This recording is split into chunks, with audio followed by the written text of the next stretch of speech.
मैं 8 साल की थी जब मैंने भाई को अम्मा के साथ इस हालत में देखा।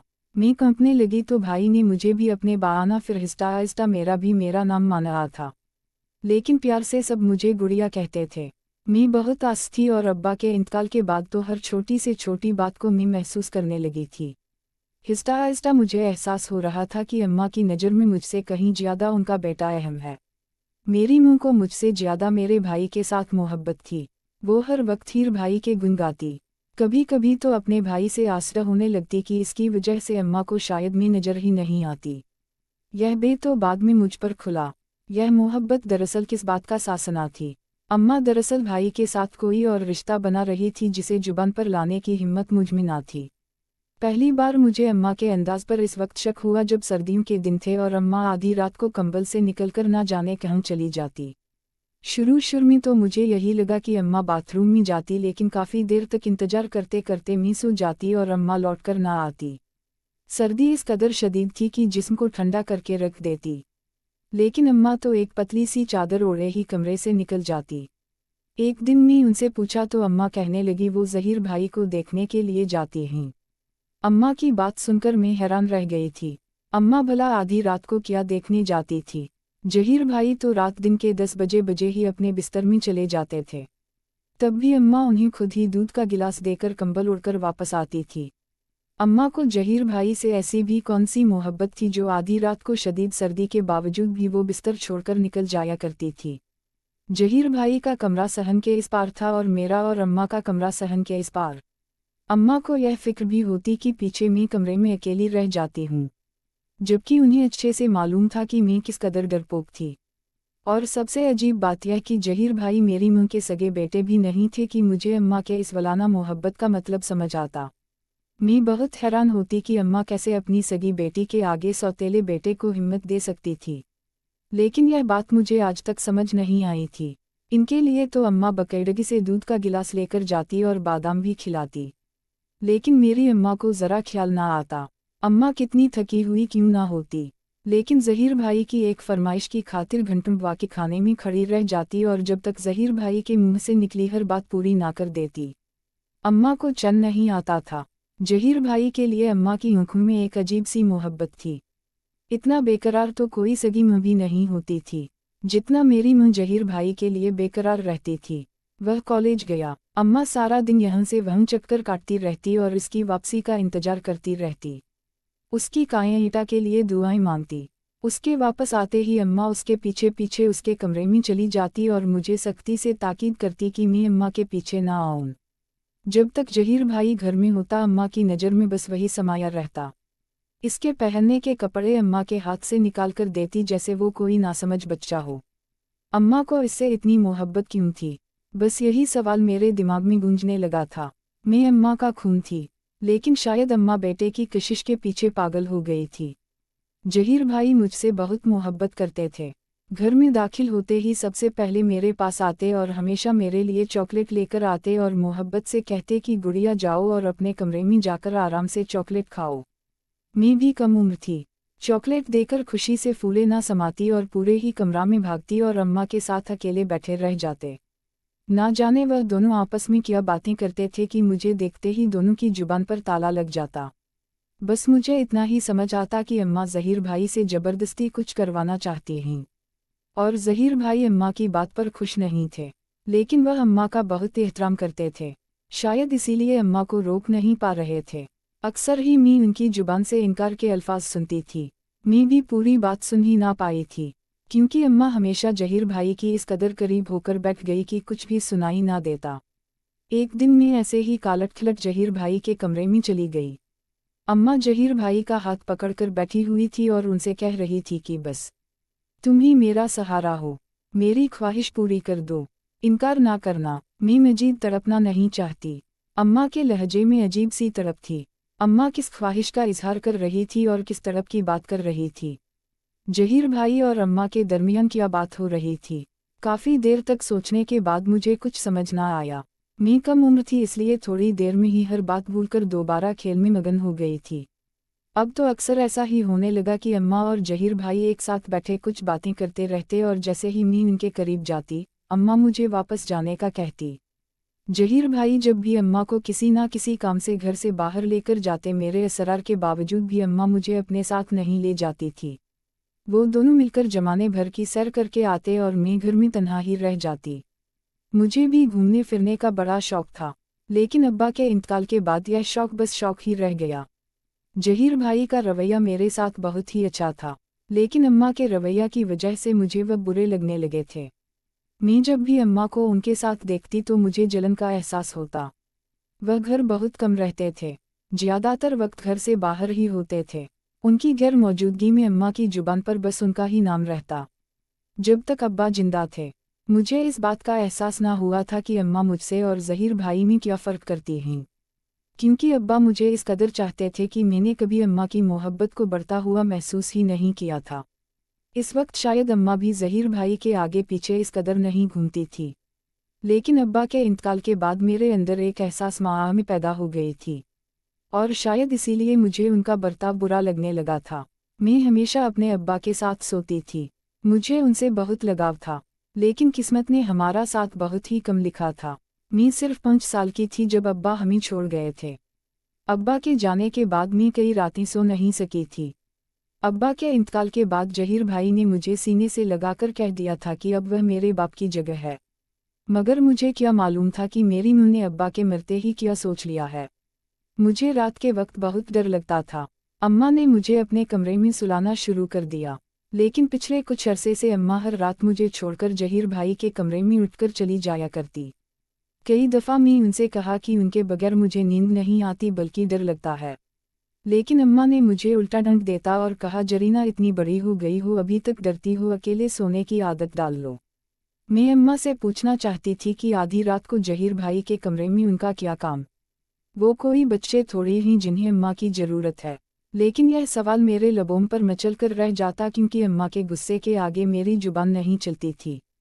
एक दिन मैंने अम्मा को ज़बरदस्ती रोकने की कोशिश की तो कहने लगी कि वह जहीर को देखने जाती हैं कि वह ठीक से सो रहा है या नहीं, और थोड़ी देर में ही वापस आ जाऊंगी। इस रात में कई घंटों तक जाकर अम्मा का इंतजार करती रही, लेकिन अम्मा तो लौटकर वापस ना आई। मुझे यकीन हो गया था कि वह याया के कमरे में ही जाकर उसके साथ सो जाती हैं। मेरा दिल पूरी तरह से जलकर रह गया था। मैं जान गई थी कि मुझसे कहीं ज़्यादा मेरी मुँह जहीर को अजीब समझती हैं, और मेरा भाई जहीर की उम्र में काफ़ी फ़र्क था, इसलिए मैं उसे भाई कहती थी। वह 19 साल का एक जवान लड़का था और मैं अभी सिर्फ 8 साल की थी। मेरी अम्मा शादी के कई साल बाद भी औलाद की नेमत से महरूम थी, इसलिए अब्बा ने अपने रिश्तेदार से जहीर भाई को गोद ले लिया था।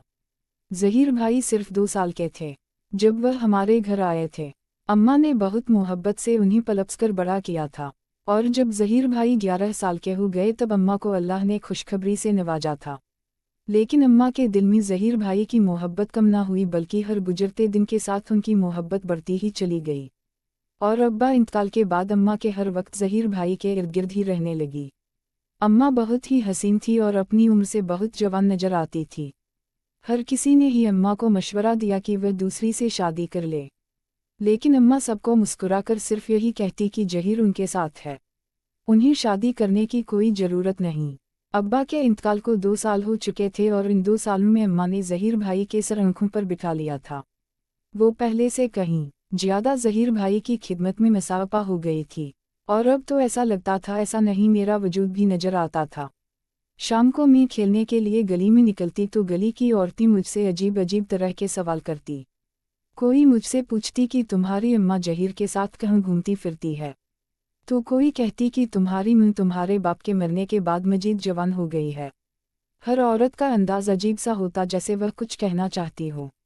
इसलिए तंग आकर मैंने गली में निकलना ही छोड़ दिया था। मैं अम्मा में तब्दीली महसूस कर रही थी और दिन ब दिन जवान हो रही थी। ऐसा लगता था कि जमाने की हो। अम्मा को छू भी नहीं गुजरी थी। अब्बा के इंतकाल से पहले अम्मा मोटी थी, लेकिन अब तो अम्मा बिल्कुल दुबली पतली किसी फिल्म की हीरोइन की तरह हो गई थी, और अम्मा ने अपने बाल भी कटवा लिए थे, जो कि पहले बहुत लंबे और स्याह थे। जिस दिन अम्मा बाल कटवाकर घर आई तो हैरत से मेरी आंखें खुली रह गई, क्योंकि अब्बा को अम्मा के बाल हमेशा से पसंद थे और वह हमेशा अम्मा के बालों की बहुत तारीफ करते थे। उनके इंतकाल को 2 साल भी ना गुजरे थे और अम्मा ने अपने बाल ही कटवा दिए। अम्मा ने कंधे पर लहरा बालों को देखकर मैं बहुत ज़्यादा दुखी हो गई थी। मेरा चेहरा देखकर जहीर भाई ने मुझे गोद में उठा लिया था और प्यार करने लगे। कहा, गुड़िया देखो तुम्हारी अम्मा कितनी मॉडर्न और खूबसूरत लग रही है। आजकल छोटे बालों का ही तो फैशन है। ना जाने क्यों मुझे ऐसा लगता था जैसे अम्मा ने अपने बाल भी जहीर भाई के कहने पर ही कटवाए हों। वैसे वह घर पर जहीर भाई के साथ ही जाती थी। यकीनन यह उन्हीं का मशवरा था जो अम्मा ने इस बात का भी ख्याल नहीं किया कि उनके यह बाल उनके मरहूम शौहर को बहुत पसंद थे। यकीन हो गया था कि यह सब जहीर भाई के कहने पर ही हुआ है। अम्मा के उनकी बात को टाल नहीं सकती थी। एक दिन जहीर भाई ने अम्मा से बिरयानी की फरमाइश की। अम्मा की तबीयत बहुत खराब थी, लेकिन अम्मा ने सब कुछ कहा कर बाकीकाना संभाल कर लिया और मुझे भी अपने साथ ही लगा लिया। और मेरे अगले दिन इम्तिहान था और मुझे शदीद गुस्सा आ रहा था। अचानक इतनी सर्दी के मौसम में जहीर भाई को बिरयानी खाने का शौक क्यों उठ गया था। यह बात मेरी जुबान पर आई तो मुँह में गुस्सा आ गया और कहने लगी कि तुझे एक काम किया तुझे तो मौत ही आने लग गई। जरा तेज तेज हाथ चला कामकाज कर। आज तेरी मुँह तेरे सर पर है, कल को नहीं रहेगी तो तू क्या करेगी। मैंने हैरत से अम्मा की तरफ देखा। मैंने ऐसा कुछ नहीं कहा था कि अम्मा इतना गुस्सा आ जाए, लेकिन फिर मुझे समझ आ गई कि अम्मा को इतना गुस्सा जहीर भाई की वजह से आया क्योंकि मैंने उनके काम के लिए मना किया है। मैं खामोशी से अम्मा का हाथ बटाने लगी थी। अम्मा बहुत मोहब्बत और मेहनत से बिरयानी पका रही थी और थोड़ी ही देर में अम्मा ने जहीर भाई के लिए गर्मा गर्म बिरयानी तैयार कर दी।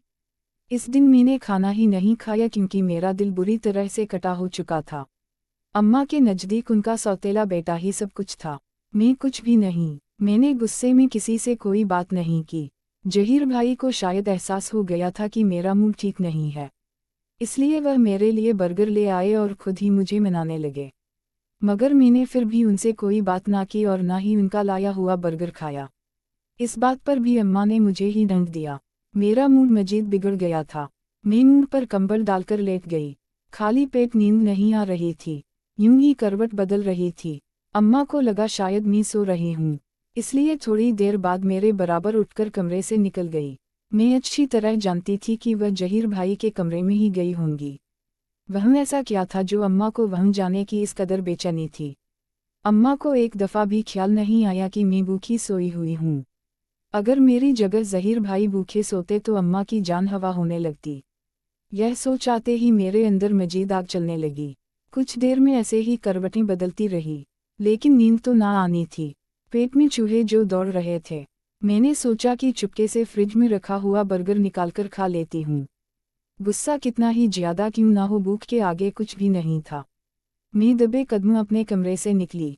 मैं नहीं चाहती थी कि अम्मा को पता चले मैं खाना खा लिया है। मैं देखना चाहती थी कि अम्मा को मेरी कितनी फिक्र है। जहीर भाई के कमरे की लाइट जल रही थी।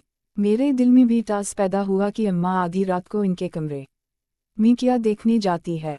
मैं पहले जहीर भाई के कमरे की तरफ चली।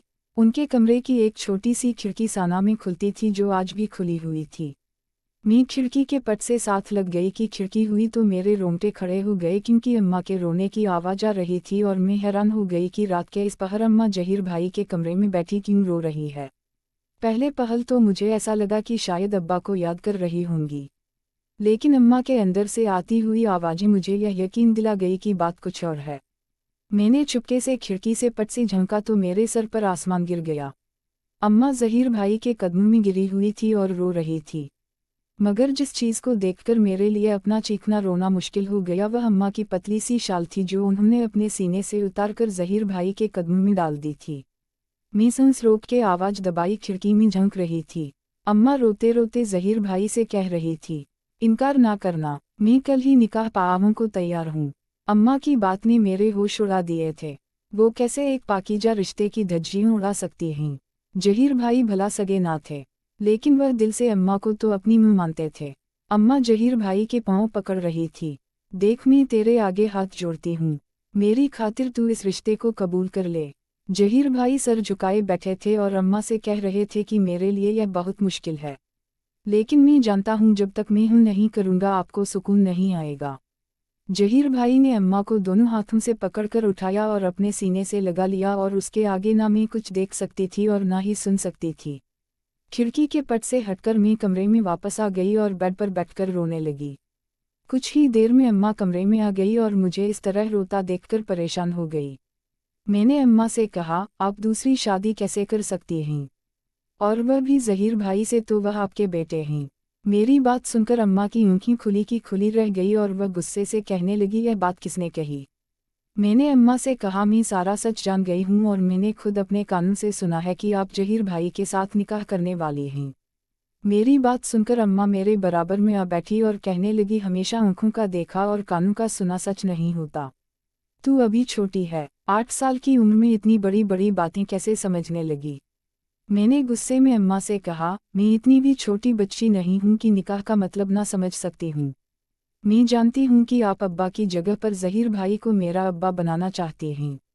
इसलिए तो आप हर रात उनके कमरे में जाती हैं और उनकी हर फरमाइश पूरी करती हैं। और उनके साथ सैर को भी जाती हैं। मैं गुस्से में जो मेरे मुंह में आया वह बोलती चली गई। अम्मा ने मेरे मुंह पर जोर से थप्पड़ मारा और कहने लगी, आइंदा ऐसी कोई बात ना करना, मैं तेरा गला दबा दूंगी। कल ज़हीर के साथ मेरा नहीं बल्कि तेरा निकाह है। अम्मा की बात सुनकर मेरे कदमों तले से ज़मीन निकल गई। यह अम्मा क्या कह रही थी? अम्मा रोते हुए कहने लगी, मुझे कैंसर है और मैं बस कुछ ही दिनों की मेहमान हूँ। मैं ज़हीर के साथ सैर करने नहीं बल्कि अस्पताल के लिए जाती हूँ। मैं तुझे अकेला छोड़कर नहीं जाना चाहती। इसलिए ज़हीर को इतने दिनों से मजबूर कर रही हूँ कि वह तेरे साथ निकाह कर ले, ताकि मेरे मरने के बाद तुझे ज़हीर का सहारा मिल जाए और दुनिया वो तुम दोनों के रिश्ते से उंगली ना उठा सके। ज़हीर इसलिए राजी नहीं हो रहा कि तुम दोनों की उम्र में बहुत फ़र्क है और वह तुम्हें छोटी बहन की नज़र से देखता है। लेकिन मेरे मरने के बाद यह दुनिया तुम दोनों को इस तरह जीने नहीं देगी। इसलिए तुम दोनों का निकाह करवाना मेरे लिए बहुत ज़रूरी है। मैं भी नहीं चाहती कि मेरी गैर मौजूदगी में तुम एक नामा के साथ वक्त गवाओ, और ज़हीर का ख्याल इसलिए मैं रखती हूँ क्योंकि ज़हीर कॉलेज के बाहर पार्ट टाइम नौकरी करके सालों से हमारा घर जो चला रहा है। मैं उसकी फरमाइश भी इसलिए पूरी कर रही थी क्योंकि उसका हम दोनों पर बहुत एहसान है। अगर वह घर का बोझ अपने कंधों पर ना उठाता तो हम दोनों शायद भूखे ही मर जाते। ज़हीर का ताल्लुक एक बहुत अमीर घराने से है। अगर वह चाहता तो हमारे अब्बा के मरने के बाद वापस चला जाता, लेकिन उसने कभी हमसे मुंह नहीं मोड़ा।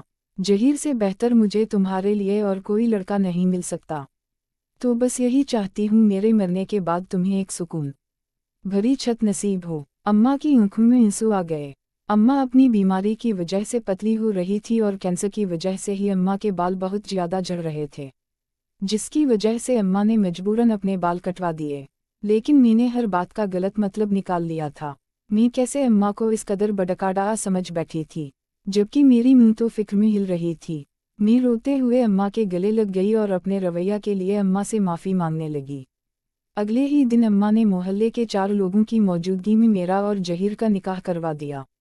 अम्मा ने अपने जाने से पहले भी मेरे लिए सहीयों का इंतजाम कर दिया था।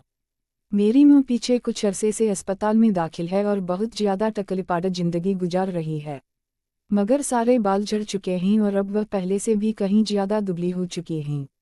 मुझे यह बात अच्छी तरह समझ आ गई थी कि एक मां ही होती है जो हर हाल में अपनी औलाद की अबसटा मुस्तकबिल का सोचती है। मेरी मां ने अपनी बीमारी के दिनों में भी सिर्फ़ और सिर्फ मेरे मुस्तकबिल को महफूज करने के लिए ज़हीर के आगे अपनी चादर डाली थी। मेरी सब सुनने वालों से गुजारिश है कि वह मेरी मां की सेहत के लिए दुआ करें और साथ ही साथ इस बात को भी अच्छी तरह जान लें कि कोई भी मां किसी भी हालत में सिर्फ और सिर्फ अपनी औलाद की ही भलाई चाहती है। अगर आज की वीडियो आपको पसंद आई हो तो लाइक और शेयर ज़रूर कीजिएगा, और अगर आपने अभी तक हमारा चैनल सब्सक्राइब नहीं किया तो ज़रूर सब्सक्राइब करें। शुक्रिया।